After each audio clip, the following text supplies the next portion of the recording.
Iya, Pesona Inspira masih dalam dialog hari ini bersama dengan Basarnas Kabupaten Wonosobo dan masih dengan tema pelatihan Urban SAR bagi potensi SAR di wilayah kerja Basarnas Wonosobo ada dari Wonosobo, Banjarnegara, dan Temanggung. Dan tentunya Pesona Inspira juga masih bersama dengan narasumber kita yaitu Bapak Rindang Krisnavianto Tulu. Bagi Pesona Inspira yang mau bertanya bisa langsung ya ke WhatsApp-nya di 082 323 839 996. Iya, Bapak Rindang masih semangat ya Pak siang ini ya? Oh, masih sangat semangat. Sangat semangat, luar biasa ini. Oke, ini tadi kita sudah bertanya soal sudah membahas banyak soal Urban SAR ya Bapak ya. Sebelum saya lanjutkan, ini luar biasa sudah ada pertanyaan dari masyarakat Wonosobo, ada dari Ibu Mia. Assalamualaikum. Waalaikumsalam Bu Mia. Selamat siang Bapak Rindang, Mbak Faza. Selamat siang Bu Mia. Mau tanya, bolehkah dan bisakah kalau masyarakat umum memperoleh buku panduan Basarnas? Apa harus via pelatihan dan edukasi? Itu pertanyaan yang pertama Pak Rindang. Terus pertanyaan yang kedua, apakah ada agenda dari Basarnas untuk mengadakan pelatihan di desa-desa atau di kelurahan atau lewat RW, PKK dan sebagainya? Terima kasih Pak Rindang. Itu Pak pertanyaannya, monggo silahkan dijawab. Baik, untuk Bu Mia yang sudah bertanya terkait dengan apakah ada buku panduan terkait dengan materi SAR ini, tentunya untuk silabus sudah dibuat untuk SD, SMP, SMA. Tapi tujuannya harus tepat sasaran, yaitu ke sekolah. Oke. Sedangkan buku terkait dengan materi itu berarti harus mengikuti pelatihan dulu. Terkait dengan ilmu yang disampaikan kan teori dan demonstrasi. Tidak hanya cukup di teori saja, berarti yang mendapatkan ilmu ini harus mampu melakukan penanganan sesuai dengan demonstrasi. Oke, Nah, berarti itu. memang bukan buku untuk umum gitu. Betul, ya Pak dan ya. tidak diperjualbelikan bukunya. Oke, berarti memang Gratis. khusus untuk kalangan itu istilahnya dalam keadaan darurat seperti itu. Betul, ya Pak ya. ya. Begitu Bu Mia ya. Atau mau pengen dapat buku yang untuk anak SD gitu buat putrane. Oke, untuk pertanyaan yang kedua ini Pak, bisa nggak sih untuk mengadakan pelatihan di tingkat desa atau kelurahan dan seterusnya seperti itu? Baik, untuk ilmu SAR itu terkait dengan pencarian dan pertolongan. Setiap orang boleh mendapatkan ilmu ini. Bahkan kami dengan sangat senang hati membagikan ilmu ini. Akan tetapi ilmu harus berbanding juga dengan tanggung jawab. Artinya ketika terjadi bencana dan musibah, sejauh ini masyarakat yang bergabung di Basarnas ataupun lokasi bencana ada masyarakat yang sudah memiliki kemampuan dan sudah pernah dilatih oleh Basarnas maupun dari BPBD sendiri sudah memiliki data desa rawan bencana. Nah, jika wilayah desa rawan bencana itu membutuhkan pengetahuan, silahkan bersurat saja ke Pos Basarnas Wonosobo. Nanti kami akan segera tindak lanjuti suratnya, kebutuhannya seperti apa. Nah, nanti kami akan berangkatkan tim dan juga peralatan seperti itu ke desa-desa. Oke, berarti bisa sebenarnya untuk mengadakan pelatihan di tingkat desa gitu. Betul, ya Pak ya. asal bersurat dulu. Bersurat. Oke, itu Bu Mia kalau misalkan pengen. Tadi Pak Rindang sedikit membicarakan soal BPBD gitu ya Pak ya. Ini pertanyaannya, sebenarnya ada nggak sih Pak perbedaan antara Basarnas dan BPBD? Mungkin dari masyarakat juga masih bingung antara keduanya gitu ya Pak ya. Mungkin bisa dijelaskan Pak Rindang. Baik, saya memahami kebingungan masyarakat karena terlihat sepintas ini seragamnya sama, Iya. sama-sama oranye. Begini, untuk Basarnas tadi di awal saya sampaikan berdiri 1972. Awalnya Basarnas itu di bawah dari Kementerian Perhubungan. Sampai akhirnya menjadi lembaga pemerintah non-departemen atau non-kementerian itu pada tahun 2008. Kemudian Basarnas itu terstruktur terpusat. Iya. Ya. Jadi saat ini langsung di bawah Presiden, kepala Basarnasnya dari Angkatan Udara Aktif. Kemudian anggota Basarnasnya merupakan pegawai negeri sipil atau ASN. Sedangkan BPBD, teman-teman BPBD itu Badan Penanggulangan Bencana Daerah. Di nasionalnya Badan Penanggulangan Bencana Nasional.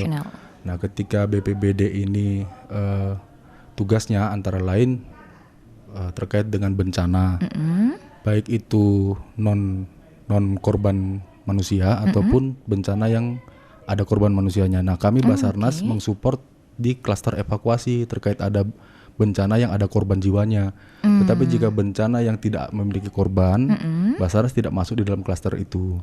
Jadi BPBD sebagai manajerial itu mulai dari sosialisasi terkait daerah rawan bencana sampai dengan saat bencana dan pasca bencana. Nah, Basarnas hanya masuk di klaster evakuasi ketika bencana itu banjir, tanah longsor yang membutuhkan evakuasi. Akan tetapi terkait dengan musibah penerbangan pelayaran itu sudah ranah tugas secara menyeluruh adalah Basarnas karena terkait dengan ICAO dan IMO, International Civil Aviation dan International Maritime Organization.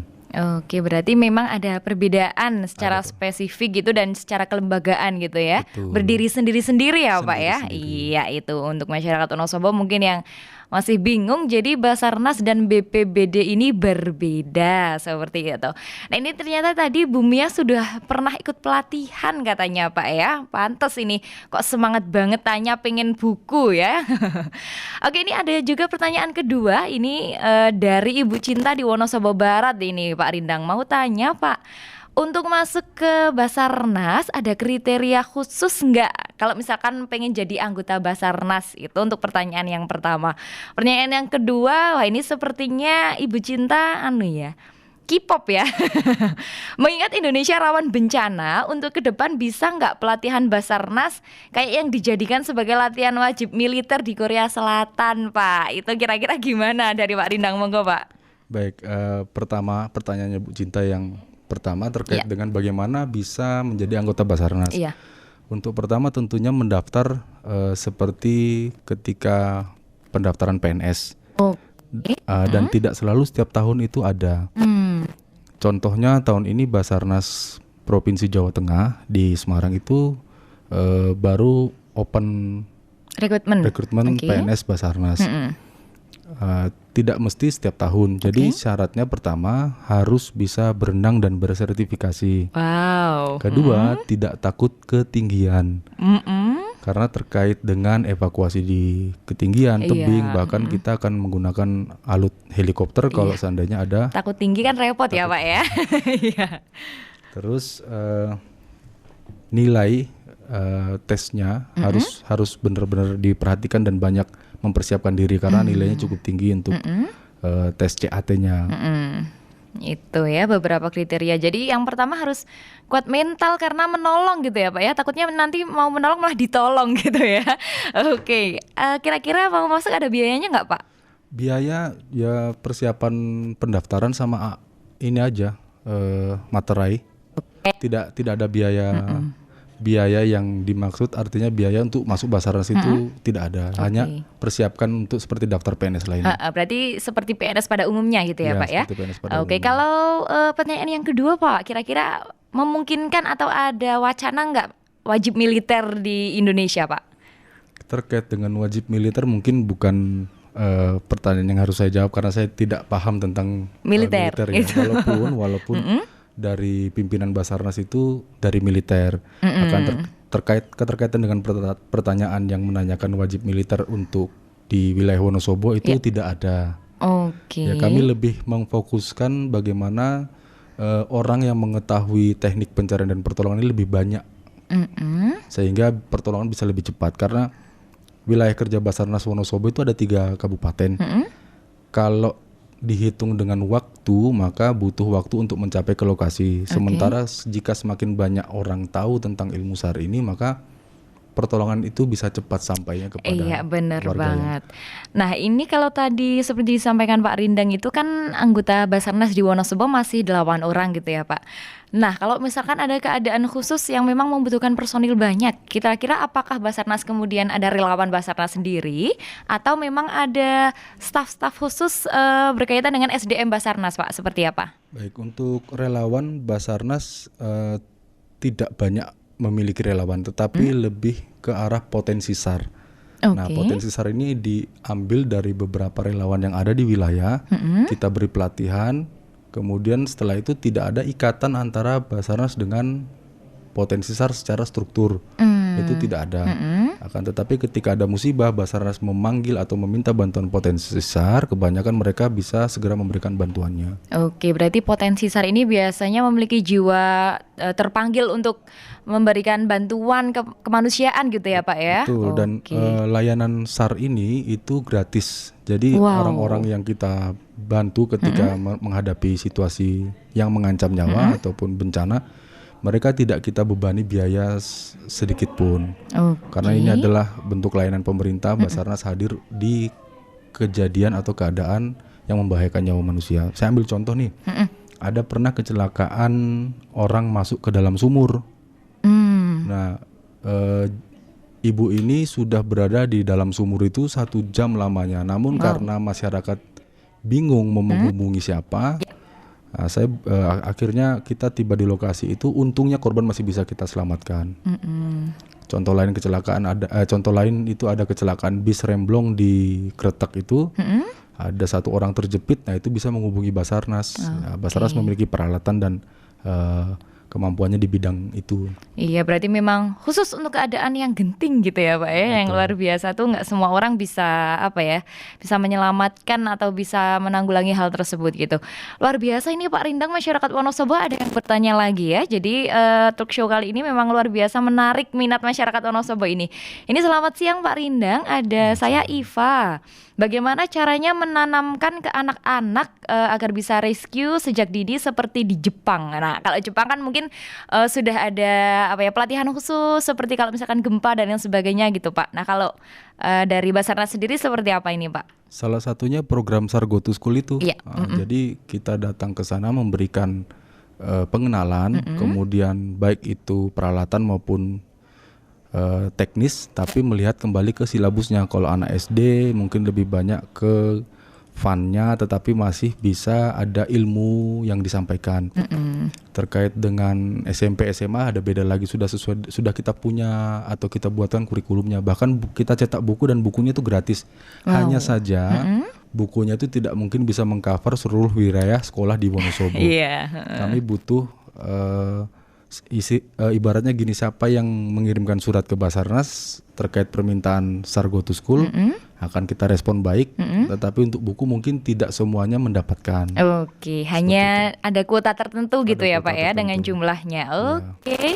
Luar biasa itu masyarakat Wonosobo ingin mengadakan pelatihan, mungkin merasa di daerahnya daerah yang rawan bencana gitu, bisa langsung menghubungi ke Basarnas Wonosobo. Nah, ini kita menuju ke tema kita hari ini Pak, mengenai pelatihan urban SAR bagi potensi SAR. Potensi SAR tadi yang sudah dijelaskan sama Pak Rindang ya. Nah, untuk pelatihan urban SAR sendiri sebenarnya ini program apa Pak? Mungkin bisa dijelaskan kepada masyarakat Wonosobo. Baik, ini ilmu yang banyak, padat dan juga lengkap. Jadi tidak hanya fokus di satu bidang ilmu, tetapi rangkaian ilmu yang Basarnas miliki dijadikan satu dalam kegiatan pelatihan urban SAR ini. Basarnas sendiri sudah terklasifikasi medium class secara internasional di INSARAG atau International Search and Rescue Advisory Group. Jadi ketika ada bencana skala nasional ataupun internasional, Basarnas sudah siap secara tim diberangkatkan ke negara terdampak. Nah, ilmu ini coba kita bawa ke wilayah Wonosobo. Sedangkan di Basarnas Semarang pun di provinsi itu sudah melakukan beberapa kali kegiatan urban SAR.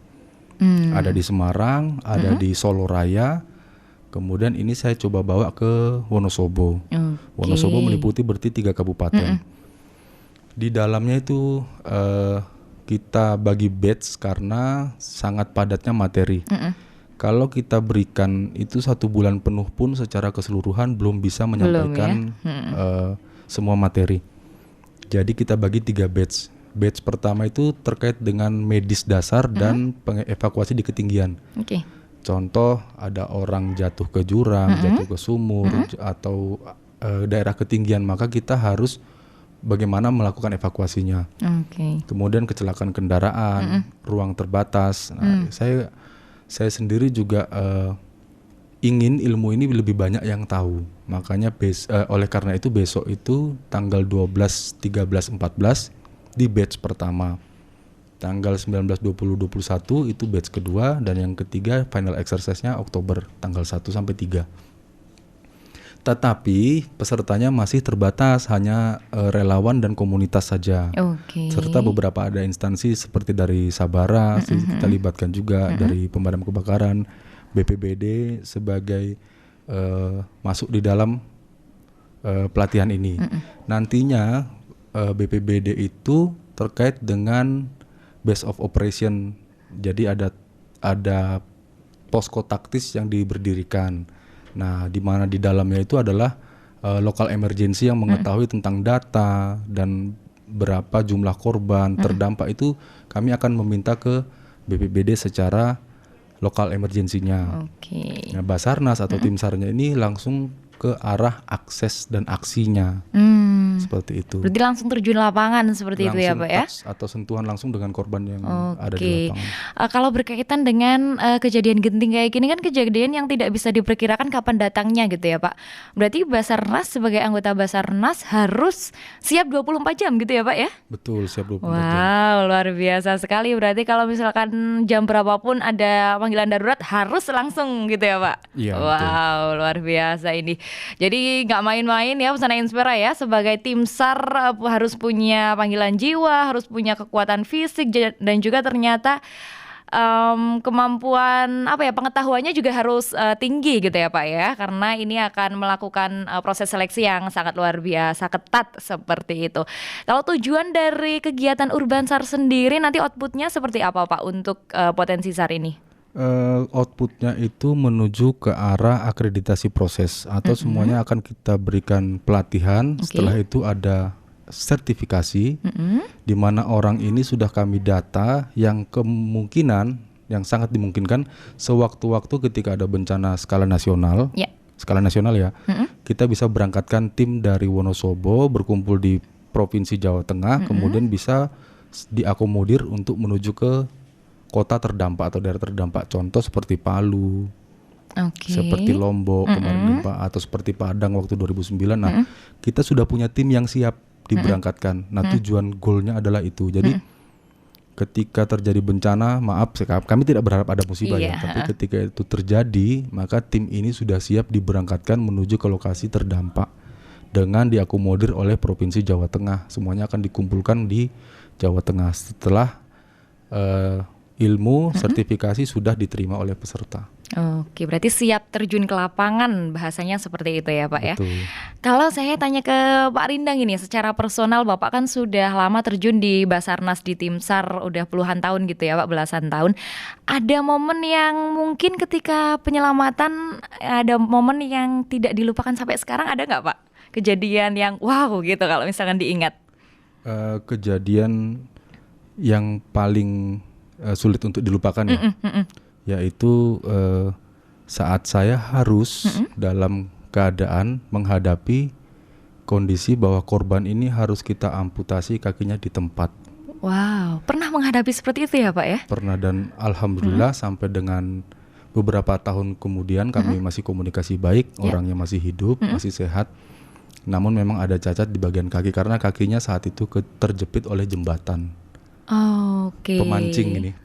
Oh, pemancing. Ya, jembatannya putus, kemudian dia jatuh di titik yang menjadi tumpuan jembatan itu. Jadi yang menimpa kakinya itu jembatan utuh, satu gelondong itu. Wow. Dan itu memang nggak bisa diselamatkan karena jembatan juga beratnya terlalu ini ya Pak ya. Betul. Jadi memutus kaki korban ini adalah opsi terakhir yang kita lakukan. Karena terkait dengan pada saat itu air sudah pasang juga dan korban sudah tenggelam. Bahkan kami sempat menggunakan alat selam ke korban, padahal korban belum pernah sama sekali menggunakan alat selam. Tetapi hanya itu satu-satunya cara supaya dia tetap bernapas di dalam air, karena airnya sudah pasang. Dan memutuskan kakinya itu kurang lebih butuh waktu setengah jam. Total evakuasinya adalah 7 jam. Wow, ini adalah keadaan yang tidak bisa sembarangan orang menghadapi ini gitu ya. Bahkan saya kalau mungkin di lokasi, saya lebih baik pergi dan tidak melihat kondisi seperti ini ya Pak ya. Kalau misalkan kita bisa memilih, ada nggak Pak mungkin sesuatu yang lain yang memakan korban banyak gitu, dan itu kondisi yang Bapak sampai mungkin nggak bisa istirahat dan lain sebagainya gitu, pernah menghadapi seperti itu Pak? Di latihan Urbansar ini peserta akan melakukan pekerjaan selama 24 jam nonstop. Wow. Jadi memang kita mempersiapkan peserta ini selama 24 jam mereka harus bekerja. Teknisnya pergantian tim seperti apa akan kita sampaikan di dalam materi. Namun mereka harus siap dulu bahwa ketika Anda datang ke lokasi terdampak bukan liburan tapi kerja. Yes. Dan Anda harus siap bekerja selama 24 jam karena panggilan pasti akan sangat banyak. Contoh di Palu. Saya di Palu waktu itu berangkat selama 2 minggu lebih. Wow, langsung terjun ke sana ya Pak ya? Ya, diberangkatkan ke sana. Dan memang banyak sekali orang membutuhkan tetapi keterbatasan personil. Ditambah lagi security level pada saat itu rendah. Banyak masyarakat yang mementingkan kepentingan pribadinya ketimbang harus mengutamakan korban yang berada di kota Palu. Jadi bahkan sampai menutup akses pesawat terbang yang di bandara itu ditutup oleh warga yang ingin segera meninggalkan Palu. Wow, karena saking gentingnya ya Pak. Saking gentingnya, security levelnya sangat rendah dan banyak penjarahan kan di sana. Oh iya, karena mungkin situasi yang sudah nggak kondusif sama sekali gitu ya, dan bantuan juga yang terbatas karena akses dan lain-lain gitu ya Pak ya. Luar biasa pesona Inspira ya, pengalaman Pak Rindang dan juga pengetahuan mengenai SAR ini sangat bermanfaat untuk kita, baik untuk pengetahuan dan peningkatan rasa kemanusiaan untuk masyarakat Wonosobo gitu ya Pak ya. Dan kita masih akan kembali lagi setelah ini, pesona Inspira masih ditunggu untuk yang mau bertanya bisa langsung ke WhatsApp 082 323 839 9996. Hiburan dan informasi demi menginspirasi, semua ada di Radio Pesona, stasiun informasi terbaikmu. Ya, 92,1 FM Radio Pesona, stasiun informasi terbaikmu. Pesona Inspira ini nggak terasa ya. Talk show bersama Basarnas ini, wah luar biasa. Ini pengetahuan yang didapat banyak banget berkaitan dengan penyelamatan dan sesuatu hal yang dihadapi oleh tim SAR gitu. Tadi kita udah tanya sama Pak Rindang yang dilalui ketika di luar kota. Kalau di Wonosobo pernah nggak Pak ini Pak Rindang mengenai menemui juga penyelamatan seperti ini? Wonosobo setelah saya mulai mengenali atau melihat beberapa tempat memang rawan bencana juga ya. Terkait longsor, banjir, kebakaran, baik itu kebakaran hutan maupun rumah karena jarak rumahnya cukup padat di Wonosobo ini. Kemudian kecelakaan kendaraan juga cukup tinggi di Wonosobo, serta ada kasus yang pernah kami tim tangani yaitu orang terjatuh ke sumur. Oke, yang tadi diceritakan sama Bapak itu, itu di Wonosobo ya Pak ya? Wow, luar biasa ya. Iya Bapak, kita kembali ke tema kita ya berkaitan dengan Urbansar. Sejauh ini persiapannya sudah berapa persen Bapak untuk pelatihan ini? Saat ini kami sedang berusaha membuat proof-nya atau media simulasinya, seolah-olah bangunan itu runtuh. Nah, dan juga ada beberapa materi yang sudah kita siapkan. Wow, berarti seolah menghadapi sesuatu yang nyata gitu ya Pak ya? Kita bawa ke tempat yang real, seperti real, mendekati real. Wow, ini pasti akan sangat menantang untuk para peserta pelatihan. Lokasinya di mana Bapak kalau misalkan boleh diberitahu? Lokasinya di kantor posnya Basarnas di Wonosobo. Di Wonosobo di dekat terminal Mandala itu ya? Ya, kami bersyukur sekali karena pemerintah Kabupaten Wonosobo mendukung adanya Basarnas di sini. Salah satu contohnya kami diberikan tanah. Jadi Wonosobo, pos Basarnas Wonosobo itu adalah hasil dari hibah tanah Bupati. Wow, luar biasa. Jadi dan Bupati cukup luas. Memang kalau saya lihat itu ya.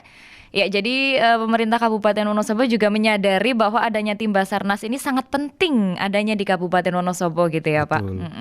Kalau untuk pelatihan Urbansar sendiri mungkin ada dukungan yang bisa diberikan ke Basarnas, boleh nggak Pak? Ini misalkan ada pihak-pihak tertentu yang ingin memberikan gitu. Untuk sponsor maksudnya? Kalau terkait dengan sponsor memang kami berdiskusi dengan Kalak di 3 kabupaten ini. Kita saling support, tetapi terkait dengan sponsor yang masuk kami terbuka untuk bisa menerima. Contohnya ada juga sponsor dari Geodipa.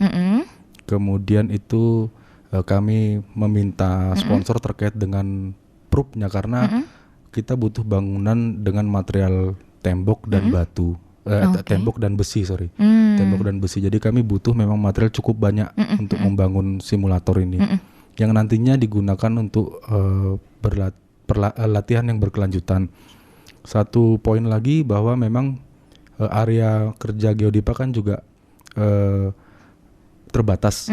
Timnya pun juga bisa kami latih untuk mengevakuasi rekannya atau timnya yang ada di sana. Karena Geodipa sendiri sudah punya tim evakuasi sendiri, sudah punya tim medis sendiri. Alangkah baiknya ada upgrade ilmu yang kami miliki, kami bisa tuangkan atau tumpahkan ke teman-teman HSE di Geodipa. Sementara kami baru menjalin kerjasamanya dengan Geodipa. Oke. Jika ada yang lain pun kami terbuka untuk menerima, dan tentunya kami siap untuk menjadi manfaat bagi sponsor. Iya, benar banget. Apalagi ini adanya pelatihan ini sangat bermanfaat, mengingat Wonosobo juga ada beberapa wilayah yang rawan. Walaupun kita tidak mengharapkan ini terjadi ya Pak ya, tapi sebagai pencegahan seperti itu.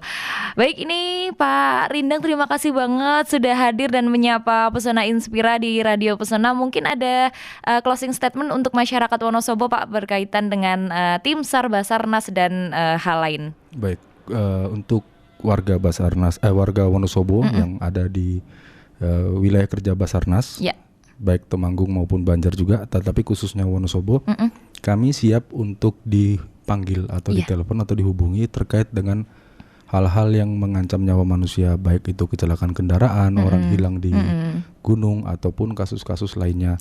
Dan itu layanannya adalah gratis. Jadi jangan ragu untuk menghubungi Basarnas terkait permintaan bantuan, tetapi jangan juga menyebarkan berita yang tidak benar. Iya, hoax gitu ya Pak ya. Dengan kondisi membahayakan nyawa manusia, karena ini sifatnya adalah urgensi. Kemudian harapan kami bahwa masyarakat semakin sadar terkait dengan potensi bahaya yang ada di wilayahnya, sehingga mempersiapkan diri dan sadar dini, sadar di awal bahwa lingkungan Wonosobo itu cukup tinggi atau banyak peta rawan bencananya. Iya, baik. Terakhir Bapak, ini untuk masyarakat Wonosobo yang mungkin membutuhkan pelatihan atau juga bantuan dari Basarnas, bisa menghubungi kemana Bapak? Bisa menghubungi ke nomor telepon kantor, atau ke pribadi saya pun juga boleh. Oke. Saya nomor WhatsApp-nya di 081 342 055 709. Iya, itu ya, buat Pesona Inspira yang mungkin membutuhkan, bisa lewat Pak Rindang langsung gitu, atau mungkin juga bisa datang ke kantor ya Pak ya. Betul. Iya, baik. Sekali lagi saya ucapkan terima kasih hadirnya Pak Rindang di sini, dan mungkin kita bisa berbicara mengenai tim SAR dan hal-hal lain di lain kesempatan gitu ya. Oke, Pesona Inspira, itu dia tadi talk show hari ini bersama Basarnas Kabupaten Wonosobo, dan terima kasih untuk Pesona Inspira yang sudah bergabung hari ini. Akhirnya saya Faza Lutfia pamit undur diri. Wassalamualaikum warahmatullahi wabarakatuh.